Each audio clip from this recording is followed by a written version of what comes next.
And welcome into Gator Bytes on the 1010XL.com podcast network. Also being simulcast on the Florida Gator 1010XL Facebook page. Today's Gator podcast is brought to you by Southeast Orthopedic Specialists. They're Northeast Florida's leading orthopedic center, providing an unparalleled level of care across numerous locations in both Jacksonville and St. Augustine.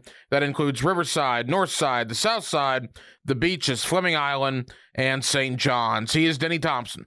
I'm the hacker, Ryan Green. Just like that, the month of April has arrived. We are inside of, two weeks, I believe, till the orange and blue game, the end of spring practice. The Gators had their pro day. And what do you know, Billy Napier had another press conference yesterday. We have seen more, Denny, Billy Napier press conferences in 90 days than maybe we saw Mullen and McElwain press conferences combined in their 8 years at Florida. Yeah, I mean, he's changing the way things are done all the way around. Marcus Stokes was at Florida this past weekend. The quarterback from Nice. Yep. And, was very complimentary of what Florida's doing recruiting-wise. And, to the point where, I think he didn't tell me this, but from his excitement from the visit, I think it was, different than all the rest of them, which in the past couple of years have been the other way around. Right. It's been, I'm going to go to Florida. I may or may not see Dan Mullen. I don't really know what I'm going to get. But now you just see a different energy, everything from the photo shoots. We talked about that last year about the way Georgia's looked and the way Florida's looked. Night and day. Now Florida's back in that same, room at least. So I think he's just bringing a different energy. But we can't bury the lead here real quick. I'm going to help people out. If you're above the age of 12 and you're thinking about doing an April Fool's joke, don't. Well, that's true. I agree with that. I hate this day. I absolutely hate this day. We've already seen some on social media. I think Saturday Down South, like this will be Nick Saban's last year. Yeah. It was funny 15, 20 years ago. Right. It's the same thing every single year. Real quick, we got a lot to get into, but Florida recruiting. Look, recruiting projections are what recruiting projections are. You go to a website and you see who their analyst or their expert believes is going to what school. But 24/7, which is one that I happen to like, does their crystal ball projections, meaning where they think said player will ultimately commit and sign with. They've got 2 5-stars and 2 4-stars in the last 10 days that they've crystal balled to Florida. I can't remember the last time, even if it happens or not, I'm just talking about the crystal ball projection.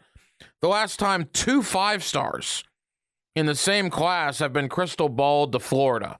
That in and of itself shows you the power of Billy Napier and his staff. Yeah. No. I really think he's turned it around that quickly from a recruiting standpoint. We don't know what it's going to look like on the field, and we're going to get into kind of what he was left with. But I think from an energy of getting 18-year-olds, 17 and 18-year-olds to come to Gainesville, and not just come to Gainesville, but remember Gainesville when they leave, he's aced that. You got to give him an A+. There's no other way. Now, you got to turn those interests into commitments, and we talked about that, I think, 2 weeks ago, of a lot of that's going to play out through those first 4 weeks. A lot of that is, okay, how do they look on the field? What style of ball are they playing? Are they winning? And if they're winning, then some of those crystal balls come to fruition. And all you really need, I mean, if you get 3 of those 4 early, where they start recruiting for you, that's where it snowballs. That's where Georgia's at. 117 days ago. Since Billy Napier's introductory press conference. It's been that long? In 117 days. I mean, does it make Mullen look worse in the recruiting game than maybe we even thought? And we knew it was bad. But what he's done in 117 days? Yeah, I think I think you got to be careful with that, though, Hack, because I think it's one of those, like, we're highlighting the low light of the last staff. Right. It's kind of like you get a new girlfriend who does one thing that your other girl didn't do, right? But you don't see all the other things that your other girlfriend did right. You know what I mean? Right. No, I hear you. So I think from a recruiting perspective, the fresh face and the staff, the huge staff, and where he took people from is a little bit because I think when he was hired, they told him this is where we're bad at. And this is the first thing you can win at. And he's winning, right? And so now you just got to see what do the X's and O's look like? What does the roster management look like? How does he close on these kids? But yeah, I mean, I think this early on, yeah, sure, it makes what Dan was doing look lazy. To that point, Napier yesterday in one of his press conferences said they're going to attack the transfer portal and they're going to attack it hard. Yeah. They got to find some players. Was that an eye-opening comment for you? Yeah, that he said it that bluntly, but I think we've been warned about this for the last couple of years from people in Gainesville, or at least I have, of, man, there's no depth. Mm-hmm. You know, a couple of years ago, you got away with, you know, you were star-studded. You had Pitts and you had Trask. Anyway, and you had Tony, right? And you had guys like that. Rhymes. Right. And so Rhyme, everything looked fine. And other than Tony, you didn't really have any injuries. I mean, Pitts chose not to play and you lost to a bad LSU team. You know, that should have told you a little something. But I think we've been warned that, you know, this roster isn't, I've said it on here, you can't compete with Georgia unless everything goes your way because you're not as deep. Mm-hmm. Their fourth best D lineman's a first-round pick because he transferred out. Well, yeah, Jermaine Johnson, and then Brenton Cox transferred out. He's maybe a first-round and he pick. led the Gators in sacks last year. Right, so you've got to get to that point, and that doesn't happen overnight. You got to get to that point to where Alabama and Georgia, Clemson was there, I don't know if they still are, where people are coming to you even though there's a line of 4 people ahead of them who were all 5 stars. You know, and to that point, too, the gap in talent, the lack of depth, all that sort of thing. I saw this on the Paul Feinbaum show yesterday. I guess they were talking about the toughest opening stretch in college football. Mm-hmm. And one could argue that going back-to-back Utah and Kentucky, the Pac-12 champion from a year ago, a bowl team in the SEC last year, when you start Utah and Kentucky back-to-back, that could be the toughest, or certainly one of the toughest, opening 2-game stretches in the country. It's not ideal for a new staff. Well, I mean, it's not, but it is, because if you win those 2, man, you're off and running. Yeah. Because then you beat South Florida, and then you go to Neyland to play Tennessee. It's a really good team. Going to be a really good team this year, offensively anyway. This is, but to your point, it is one of those years where you wish you had, no disrespect, but you wish you had FAU to start. Right. Like you did last year. Right? I mean, this is, you would like to get your feet wet, but let's find out. I mean, on paper, yeah, you should beat Utah. You should. Like, you've got better athletes, you've got better recruits. You should beat Utah on paper. If you go back and you look got at better athletes. If we're going by recruiting rankings, yeah, then you absolutely should beat Utah. That's the Pac-12 champion, man. They were in the Rose Bowl. I'm just saying, if we're putting so much stock into recruiting, at no point, I don't know. Maybe I'm wrong.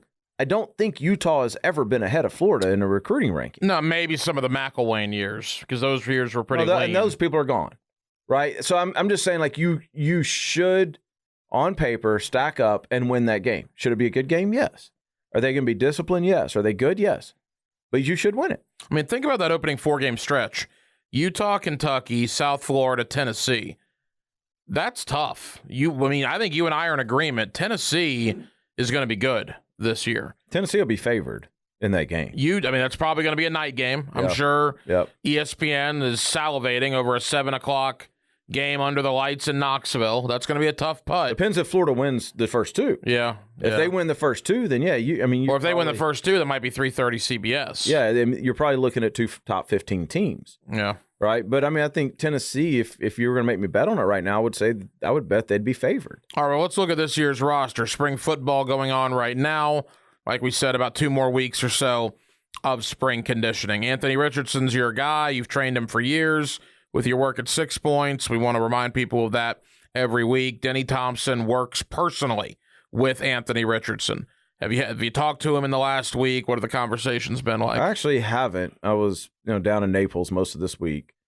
We texted Sunday, but they were just kind of in the grind of it. I'm going to go down there tomorrow, see him, get a little bit of work with Emory as well. And so Emory's still in Gainesville. He's still in class. Yeah, okay, yeah. He's still got classes. Do you work with Jack Miller at all? I don't. Never seen the guy. No? Never seen him. So I'm looking forward to seeing him. I work with Carlos Del Rio a little bit as well. But, from everything I've seen, everything I've heard, he's been really good as advertised, as good as expected. Maybe, some accuracy issues to be expected because he hasn't thrown since December, really. And when I say accuracy issues, for somebody like Ant, that's, you're talking about missing by a foot or two. You're not talking about a ton, but just some mechanics things to clean up and him getting, back in sequence with his throw. And I think other than that, though, I think everybody's been very positive about what he's done this spring. We talk about the running back room. We mentioned it with Lingard and Bowman and Naquan Wright and the transfer coming in from Louisiana. You got ETN, the freshman, coming in. What about the wide receiver and tight end room? The tight end room took a shot when Kamari Gamble transferred. Yeah. You got Keon Zipperer. You got your guy from Episcopal here. Yeah. Elksness. Nick Elksness. Yeah. So there are some guys there, unproven guys. Zipperer's done a little bit, not a lot. Wide receiver-wise, Justin Shorter's back. That's big. Xavier Henderson back. That's big. Whittemore back. He's big. But you did lose some guys, including Jacob Copeland. So how would you assess the wide receiver / tight end room coming into this year? I think it's interesting to see. I'm going to be interested even in the spring game to see the personnel packages. And I think that'll tell you what they think of the tight end room. Because with that many running backs, I mean, you could, ideally you want to be in 21 personnel, 2 running backs, 1 tight end, or even 11. But if you don't have that guy, like, I don't want to bring that extra defender in. Right. Right. So if I bring a Y in or a tight end, that triggers them bringing in a run stopper. Well, if I don't have that guy, then I'm better to be in 10 personnel with no tight ends, have a nickel out there, right? And I can run more effectively against that. So I think when you start to see the personnel packages that they run out, and some of it may be by necessity because only one healthy tight end right now, I think we'll get an idea of what they think of their personnel. Right, I think they're okay at receiver. I don't think they're deep, but I think they're okay. I think running back and quarterback is going to be what powers the skill positions. And then the offensive line should be pretty good, I would think. I would think, too. Cyrus Torrance comes in from Louisiana, one of the most coveted guys out of the transfer portal. Today's Gator Podcast is brought to you by Southeast Orthopedic Specialists. For the highest quality care, you can rely on Southeast Orthopedic Specialists for any orthopedic injury or concern. You can log on to their website by going to se-ortho.com, and you can listen for Southeast Orthopedic Specialist, the good doctor, Kevin Murphy, on Thursday mornings in the 7 o'clock hour with Jeff and Dan right here on 1010XL for his weekly analysis of injuries in sports. We mentioned the tight end room. Napier had some unfortunate news yesterday, a career-ending injury, I believe, to Wilcox, right? One of the tight ends. Did they say? I don't even know if they said. They didn't specify. But obviously, career-ending leads the mind to wander. Was it neck? Was it back related? That sort of thing. You've been a coach. You've been a coordinator. You work with guys all the time on the recruiting trail with 6 points. You work with these young athletes. I mean, how hard a conversation was that to tell this young man? Oh, devastating. Oh. And that's why I'm curious what it is, because you never hear a coach say that. Like, you never hear a coach come out in a press conference and say, yeah, this kid suffered a career-ending injury. And I hate to speculate, but there can only be so many things that are career-ending, right? Like, I mean, you look at some of the things that's happened with Alex Smith and Mackenzie Milton, and, like, they came back. Yeah, that's why they didn't have the same career, but they came back. And again, I don't know this. So this is pure speculation, but it does lead the mind to wander if it's above it could be concussion. Yeah. I mean, it's pure speculation. But yeah, I mean, that conversation is absolutely devastating. I mean, the amount of time these guys spend on getting mentally prepared, physically prepared, having to go through these college athletes' days are, they're 6 a.m. to 9 p.m. and there's no breaks. And you get into that routine, and then to have that taken away, man, I can't even imagine. I really can't. I mean, there's a grind to this business that even I get to participate in, that when that's taken away from me for even 2 days, you don't want to be around me. So I can't imagine like that being taken away, forever. That's got to be tough. On a complete and total 180 off of that topic, admittedly, there's not really a good transition point from that. Back to the offense for a moment. Why do I get the sense that Xavier Henderson is going to be the next big deal at the Florida wide receiver position? Well, I think there's a couple reasons. One, because he's really good. But I think the other is because he's got to be the feature guy. Mm-hmm. He has to have a year like Pitts had. Like, you think he's the feature guy instead of Shorter? I think he has to be. I think Shorter Shorter's shown us like a little burst, but I don't think he's that guy. Right. I don't think he's the guy that you go, okay, they're going to bracket Shorter, but we're still going to throw to him. Yeah, he's going to win leverage. We're going to throw to him. Xavier Henderson's that, long guy, fast, pretty fast. I like them as a 1-2 combo. Yeah. But it's like when you have that guy like Trask had in Pitts, it fixes a lot. It fixes a whole lot. I just don't see that with Shorter. But I think Henderson, if they're going to be successful, he's got to be that. And by the way, going back to the personnel thing, you've got something here where with your quarterback, they're going to have box help, which is going to open up the top. Mm-hmm. Right? And so which one of those can you take advantage of that with? And you got a quarterback can throw it 80 yards. Right? So, I mean, I think if you play this the right way, and you have two of those guys that you can take the top off with, you could be pretty explosive. When Napier says they're going to be very active in the portal, he cannot mean at quarterback, right? No. I mean, so again, he can't mean really at running back. He got five guys. No, I think he's talking receiver. I think he's talking lines of scrimmage. I think he's talking, tight end, receiver. I've heard for the last 3 years that the depth in the secondary was not good. Yeah. I like Jason Marshall. I've heard that nonstop. Yeah. So, I mean, I think when you start to get out of practice and you start to see, all right, our ones are okay, but our twos aren't even what I had at Louisiana. And I don't know. I'm just saying. I'm speculating.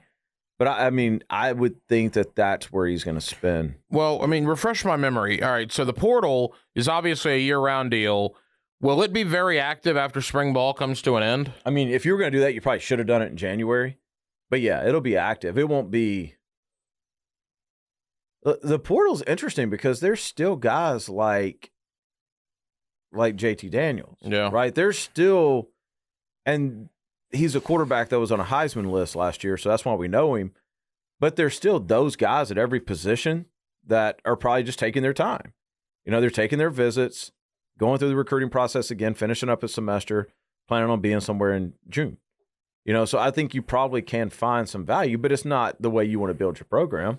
You don't want to build your program with people from other programs who weren't on the field. We learned that with basketball and Mike White. Well, I mean, I think I was on with Hick earlier, and Hick and Prosser made this point, and that's what Florida State's done. When you look at what Florida State's done in the last couple of years, they've had to do that. It worked out with Jermaine Johnson, worked out with the safety from South Carolina, right? I can't remember his name. But for the most part, it hasn't worked. So I don't think you can't get into that trap of going, we're going to be immediately competitive off of 12 portal guys. You can do that with maybe one or two. Let me ask you this. Pro Day at the University of Florida was this past week. There were a lot of guys out there. I want to focus on three of them right now. Zac Carter, Damian Pierce, Kyer Elam. We'll begin with Zac Carter. I thought he would be getting more attention leading up to the draft than he is. You see mock drafts, the 7-round variety. You see Zac Carter sometimes in round 4, sometimes in round 5. I think I've seen him occasionally at the bottom of round 3. Are you surprised as I am that Zac Carter, look, I wasn't saying first rounder, but I thought going into last year that this guy was going to be a force and he was going to be a very high, round 2, maybe even bottom round 2 pick. That does not appear to be the case, at least right now. Yeah, I don't know if I'm surprised, but he has all the tools, right? So it's either got to be people don't like his interview skills, which I don't think that's it. No, I mean, I've heard him. I mean, only a few interviews. I talked to him once. Team interviews. Right. Yeah. But I mean, when you talk to the guy, it's unbelievable. Or it says, and that's where I was going. Like, I don't think that's it. It's got to be film. Yeah. It has to be the film that none of us are digging into that, again, speculation. Is he showing loafs? Is he loafing a ton? Is he jumping in the wrong gap? Does he, there's a lot of different things that can take you from, you got all the tools, you got all the physical tools, but we're not seeing it on film. And look, I interviewed, dare I say, over a 4-year period, probably close to maybe not 1,000, but it was getting towards there in 4 years of these recruits from all over the country. And you had no idea what to expect when you called that phone or when they called you back. No idea. Some guys were very bad to interview. Some guys were very pleasant. I remember talking to Zac Carter in high school, and it was like I was talking to a 30-year-old businessman. Yeah.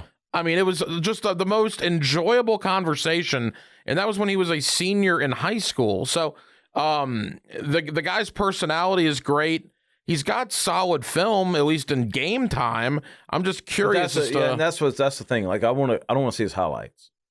I don't want to see any of it. I'm not going to sit there and burn the film. But I mean, there's got to be something. And by the way, this isn't over either yet. No, you still got a month away, basically. You find two teams that all of a sudden have him at a high second round grade, and then the third team likes him more, and the fourth team likes him more, and he could get pushed. But yeah, I mean, you're right. He's got every trait you want. Let me ask you this: will Kyer Elam, the next guy in the line of Gator corners, will he be more C.J. Henderson, Vernon Hargraves, or will he be more Joe Hayden at the NFL level?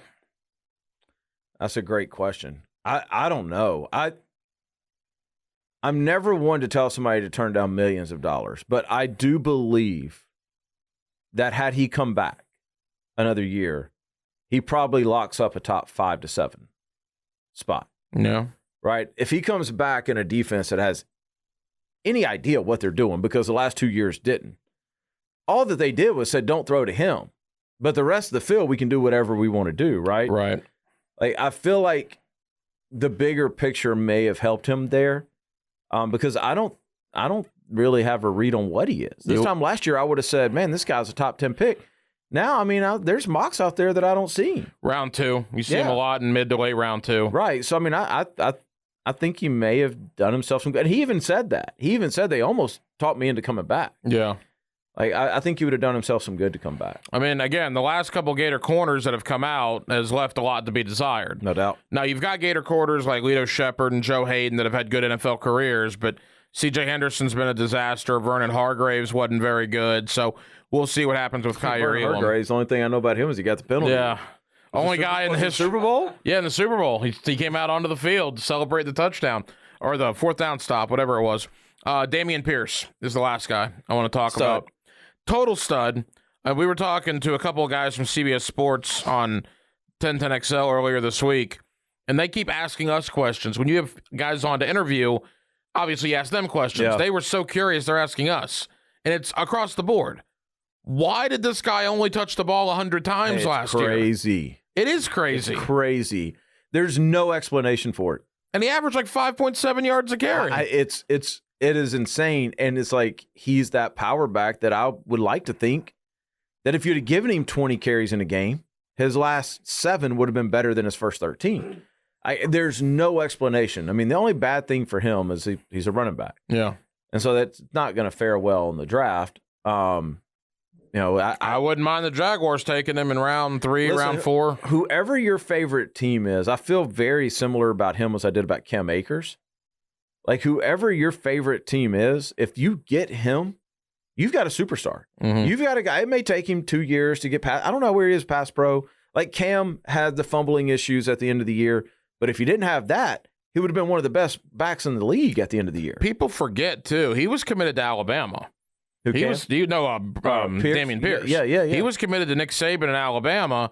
He decommitted from Alabama to commit to Florida. Yep. And you wonder if you get him behind closed doors and ask him legit if he, wishes he wouldn't have done that. Well, you look at who's come out of Alabama, too. I mean, and they actually used the running back. Yeah, they used the running back. They probably would have used him as much as Florida did, even with those guys there. Yeah. I'm sure he'd never say this, but I'm sure he's probably looking at it as, well, that cost me some money. Yeah, probably. I'm going to Bama. But again, he's the guy you root for. By the way, Bama's the running back they got this year is going to be.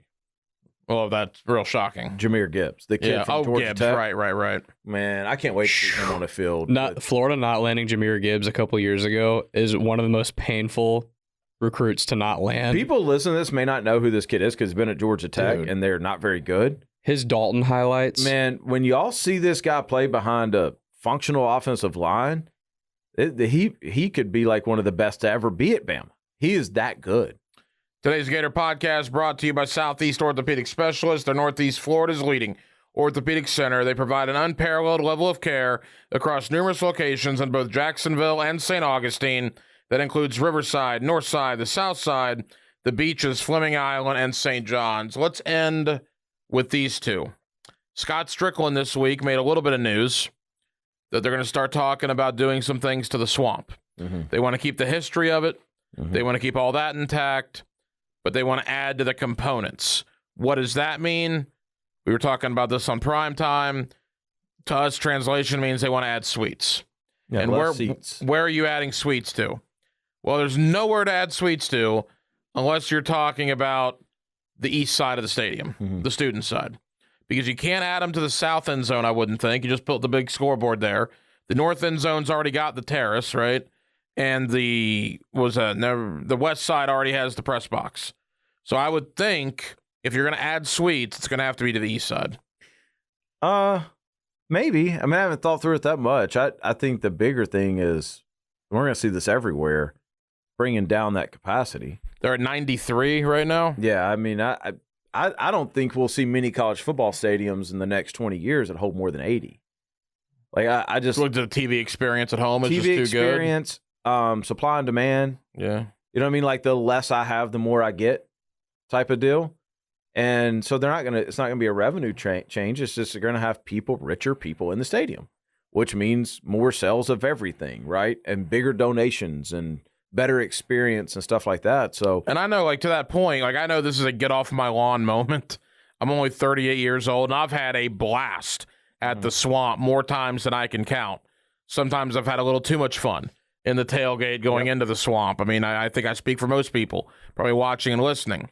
But today where I am, when you work Monday through Friday and you got a toddler at home and, you know, at 3:30 on the 65 or 70-inch TV, whatever you have in your man cave, you can flip that bad boy on and drink your own drinks and use your own bathroom and not pay to park and not have to drive 90 minutes or deal with the traffic. It's kind of nice. That's the thing, man. Kind of nice. Yeah, that's what you're competing with. The only thing about that is, and I hope I had not thought about them taking out student section, that's the demographic that is different for, right? That what you just described is the demographic for all of us ages 30 through 80. Right. So I really want, you're competing with my nice house and my nice TV and my nice sofa and my bourbon that I've already bought. And my own bathroom. Right. That's what you're competing with. It's all about the home field advantage. But as a 21-year-old student, oh yeah, I don't have any of that. Right. Like I don't have any of that at all. I want to be there with my friends, getting it on. Like that's what I want. When I was 21 for a 3:30 kickoff, we were set up and the beer pong table was out at 9 a.m. Yeah, that's what I'm saying. I mean, that's the thing that, you know, I hope they don't take that away. But if we're being real, that's also the area of Florida that has changed the most in the last decade. Is that student section is not what it used to be. I was going to say, as a recent graduate of the University of Florida, can I speak on this? Something I have, like, in my time there, because it's been a kind of an issue for the last probably 5-10 years. A decade, yeah. Students not coming to games that at LSU, they're going to be there. Yep. Vanderbilt, noon, they're not going to be there. And here's the thing. For me as a student in Gainesville for 4 years, I never missed a game. But that's because I grew up a diehard fan and I'm obsessed with football and I work in sports now. I love sports, so like whatever. I'm kind of an exception. Tons of people I went to school with, dude, if it's a game that nobody cares about, they're not going to be there. And it's because Florida has upped their academic standards so hard that you've got a lot of kids going there that just don't have the same passion. I mean, you got to be careful though, because we're talking about the reduction of seats, right? Well, when you reduce seats and you build all this other stuff, you ain't getting the seats back. So you got to take a long, hard look before. I think this has been 20 years in the making. Do you? I really do. And not just at Florida, you're saying pretty much everywhere? Yeah, I mean, you look at, Texas A&M is huge, but you look at the way they built that stadium and, Texas, same way. All the people that have done renovations has not been with the goal of seating 120,000 people. It's been with the goal of having seats that cost $1,000. Yeah. Right? So, I mean, I think this has been, but to Graham's point, once the international makeup of Florida really bumped up, what was that, probably 15 years ago? Yep. That's when this started to happen. That's when the number 7 school in the nation and getting in the top 5, when all that became a big deal, because these kids, they didn't grow up. They didn't grow up Gator fans. They didn't watch the 06 Natty. Right. They didn't watch the 08 Natty. I mean, dollars make sense. Suites make money. Yep. You're going to have to do it. When Strickland said that this week, it was certainly interesting. We'll see what happens. I would think now that the word is out that they're looking at it, it wouldn't be too long before. Look at Arkansas Stadium. Yeah. Arkansas is first to do it. Arkansas is an NFL stadium. They have all that Walmart money, Tyson money, all that kind of stuff. Arkansas is like a marble stadium that looks like an NFL stadium. Let me ask you this as we wrap up this week's edition of Gator Bytes. There are many other people that we're not going to have time to bring up, but the Gators did announce their Athletic Hall of Fame class. A couple of names that stood out: Chandler Parsons from basketball, Joe Hayden, and Jeff Demps. Demps for track and football. Hayden, obviously, for football. Quick thought on each. Mike White got the shaft. Yeah, Mike White's not in this year's class. Chandler Parsons, maybe after the 04s. Yeah. And probably after Bradley Beal. Was there a better player for Billy Donovan than Chandler Parsons? I mean, I guess you would. I mean, okay. Miller, let me caveat that. Yeah. Miller... Mike Miller had a very good career, but he was only there 2 years. And then you got guys like Brett Nelson. Donnell Harvey was only there a year. Maybe you got like Matt Bonner. All right, let me ask you this. Is Chandler Parsons a top 10 Billy Donovan guy? Not because, I mean, if you do Noah, Horford, and Brewer and Beal, I'm not putting him in the top 4. Right. So he would be at best number 5. But then if you want to talk about Matt Bonner and Udonis Haslem, that's early Billy Donovan. But Chandler Parsons was a terrific player, and he had an even better NBA career. Yeah, I mean, he made a ton of money in the NBA, stuck around forever. Yeah, I mean, I think he's definitely a top 10 guy, especially if you factor in the NBA thing. Those 2 buzzer beaters he had, the one, like the 75-footer to beat NC State, and then the same season he had a 3 at the buzzer to beat South Carolina. So Chandler Parsons, and the funny thing about that, he was the afterthought. He was in the Nick Calathis recruiting cycle, where Calathis was the guy, and Parsons was the second guy. What year was that?